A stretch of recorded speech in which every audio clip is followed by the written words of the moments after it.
আরো বিপাকে পার্থ চট্টোপাধ্যায়। এবার পার্থকে হেফাজতে নিতে চায় সিবিআই। প্রাথমিক দুর্নীতি তদন্তে পার্থকে হেফাজতে চায় সিবিআই আধিকারিকেরা।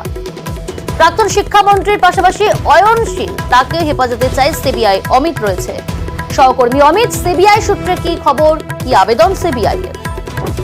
মধ্যেই গতকাল সিবিআই এর তরফে আবেদন অমিত, তোমার কথা স্পষ্টভাবে শোনা যাচ্ছে, যদি সম্ভব হয় স্থান পরিবর্তন করে কথা বলো।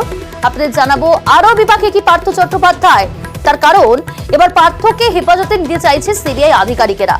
প্রাথমিক দুর্নীতি তদন্তে পার্থ চট্টোপাধ্যায়কে হেফাজতে চায় সিবিআই, একই সঙ্গে অয়নশীল তাকেও হেফাজতে চায় সিবিআই। বিশেষ কোর্টে সিবিআই এর এই আবেদন। আজই পার্থ অয়নকে আদালতে পেশ করা হবে।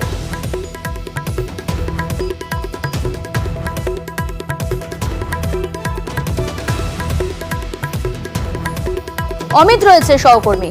অমিত, যেমনটা বলছিলেন, দেখো, প্রাথমিক শিক্ষক নিয়োগ দুর্নীতি মামলাতে পার্থ চট্টোপাধ্যায়কে এবার নিজেদের হেফাজতে নিতে চাইছে সিবিআই। ইতিমধ্যেই গতকাল সিবিআই আদালতে আবেদন করা হয়েছে সিবিআই তরফে।